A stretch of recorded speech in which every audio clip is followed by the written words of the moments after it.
Supercrack Estrella presenta pruebas de que se puede ver el pasado y el futuro con máquinas secretas. El Dr. Wernher von Braun, el jefe del programa de cohetes nazi, fue llevado a Estados Unidos después de la guerra porque dicho gobierno consideró que su conocimiento y experiencia eran demasiado vitales para caer en manos del enemigo. El Dr. von Braun llevó una gran cantidad de información obtenida de otros importantes científicos nazis como su jefe, el general de las SS Hans Kammler. Von Braun estaba al tanto de trabajar en vehículos de propulsión antigravedad. Con acceso a los programas secretos de la NASA, von Braun aparentemente comenzó a ver el panorama general con respecto a los verdaderos objetivos del programa espacial de Estados Unidos y cómo el complejo militar industrial lo manipulaba de acuerdo con una agenda secreta y oculta. La doctora Carol Rosin era una ejecutiva de la industria cuando conoció al Dr. Wernher von Braun en febrero de 1974. En ese momento, antes de su muerte en 1977, von Braun confió al Dr. Rosin la agenda oculta de la NASA. Al invitarla a su oficina, von Braun sorprendió al Dr. Rosin al explicar que todo estaba conduciendo al control planetario bajo un gobierno mundial opresivo. Según el Dr. Rosin, von Braun le dio una tarea suprema. Dijo que una potencia transnacional secreta, que ya existe, se movería para tomar el control permanente de este planeta a través de una invasión alienígena engañosa desde el espacio exterior. Von Braun parecía conocer muy bien el futuro de la humanidad y el pasado. A fin de cuentas, el trabajo con el Vaticano, para la creación de una máquina que podía ver cosas del pasado, como del futuro. Esa máquina se llamó cronovisor. Así que si él dijo que una invasión alienígena engañosa ocurriría, es más que seguro que lo pudo ver con esta máquina, el cronovisor. También hablo de los humanos en el planeta Marte. De seguro que esto también lo pudo ver con la máquina, el cronovisor. Científico alemán predijo en 1952 que un Elon llevaría humanos a Marte. Wernher von Braun publicó hace casi 70 años su libro El Proyecto Marte, donde narra que un tal Elon tomaría la delantera en la colonización de Marte. ¿Una predicción, o solo una simple coincidencia? Está clarísimo de que él conoce el futuro, como si no, él podía saber en el año 1953, que existirá en el futuro una persona llamada Elon Musk que quiere llevar seres humanos al planeta Marte. Según algunos archivos desclasificados, von Braun viajó a la Antártida con tal de establecer un puerto para sus naves de apariencia extraterrestre y para abrir un puerto espacial que permitiera la exploración espacial sin interrupciones del público o el gobierno. Según von Braun, las armas espaciales, más tarde conocidas como el programa Star Wars, se promoverían como un escudo contra los rusos, luego, como defensa contra naciones rebeldes, luego, como protección contra asteroides y meteoritos, finalmente se presentaría como una salvaguarda contra una amenaza extraterrestre. Según von Braun, todos estos fundamentos serían mentiras. Más importante aún, von Braun le dijo a Rosin que ya teníamos la tecnología para construir vehículos antigravedad y sistemas de transporte completos que no requerían los llamados combustibles fósiles. De esa forma se habría evitado toda la contaminación existente hoy. Trascendencia. Según el Dr. Steven Greer, director de Disclosure Project, hay que considerar la perspectiva de que exista una entidad sombría, paragubernamental y transnacional que haya mantenido el secreto de OVNI y esté planeando un engaño que empequeñecerá los otros eventos. El ingeniero aeroespacial alemán Wernher von Braun, quien construyó cohetes V2 para los nazis durante la Segunda Guerra Mundial y luego impulsó sin problemas el programa espacial de Estados Unidos, presentó en 1952 su novela de ciencia ficción El Proyecto Marte. El libro fue publicado en inglés al año siguiente. En él, von Braun no solo describe los requisitos técnicos para un vuelo tripulado a Marte, sino que también describe cómo nuestro planeta vecino es colonizado y gobernado por un gobierno de 10 hombres, elegido por toda la población para regir durante 5 años, y encabezado por un Elon. Predicción o una sorprendente coincidencia. Un Elon. Para los fans del empresario estadounidense Elon Musk, está claro que debe tratarse del mesiánicamente venerado fundador de PayPal, Tesla y SpaceX. Después de todo, el multimillonario Musk también quiere llegar a Marte. Junto con su empresa espacial privada SpaceX, ha desarrollado tecnologías de cohetes que podrían utilizarse en un primer aterrizaje tripulado en Marte. Cuando, a finales de 2020, un periodista experto en el tema le recordó en Twitter el pasaje de la novela de Wernher von Braun, un entusiasmado Musk respondió con: "Es el destino. No hay escapatoria para mí. Elección inusual del nombre. El nombre Elón aparece por primera vez en el libro de los jueces del Antiguo Testamento, proviene del hebreo Alon y significa roble o árbol, pero también origen o poder, quizás por eso von Braun eligió ese nombre para su personaje central. En África, Elón es en realidad un nombre femenino y significa Dios me ama, y en Sudáfrica, donde nació Musk, el nombre Elón es mucho más común que en otros países. De este modo, el revuelo en internet en torno al apelativo Elon vuelve a poner un nuevo foco de atención en el libro, ciertamente visionario, de Wernher von Braun, que dio el impulso decisivo a las misiones tripuladas a Marte durante muchas décadas. También aborda los problemas.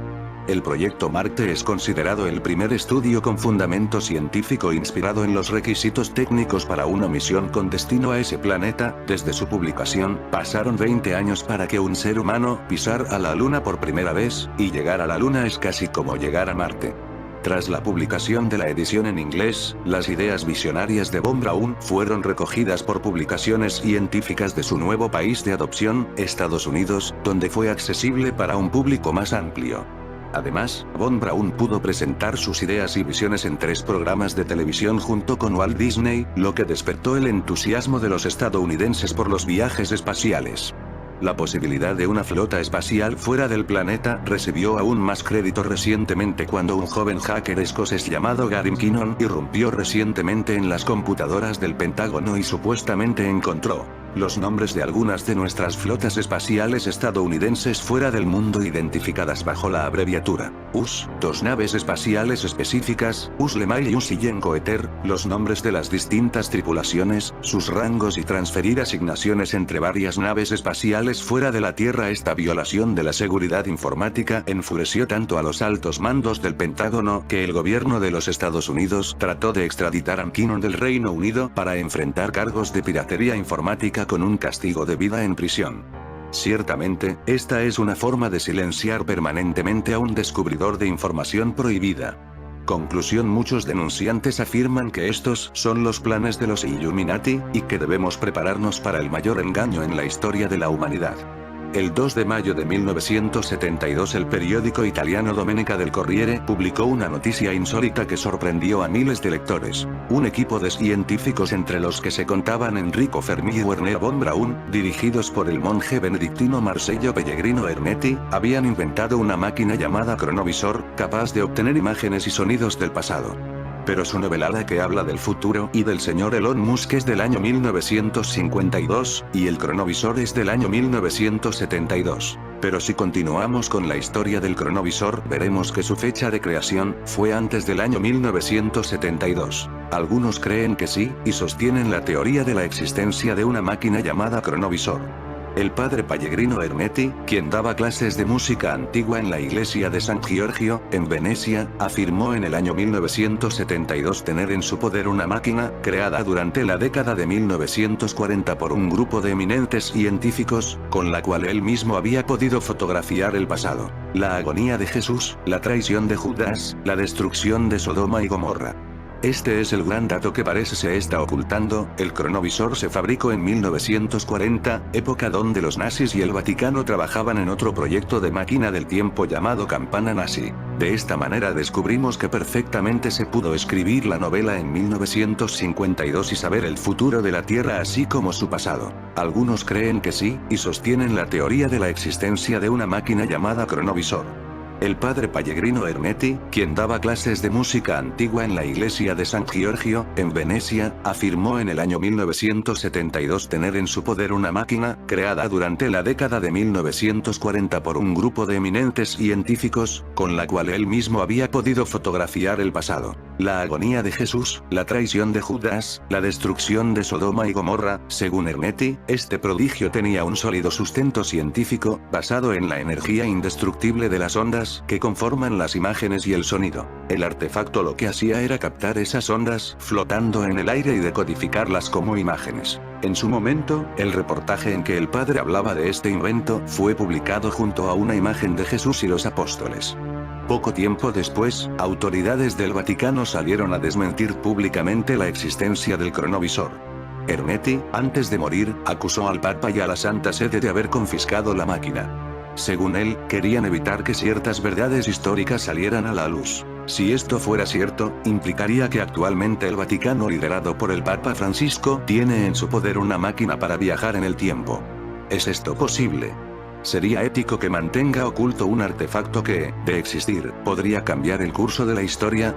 Después de la Segunda Guerra Mundial, el científico alemán Wernher von Braun se rindió a los Estados Unidos, ya que los soviéticos se habrían tomado la molestia de ejecutarlo con lujo de tortura.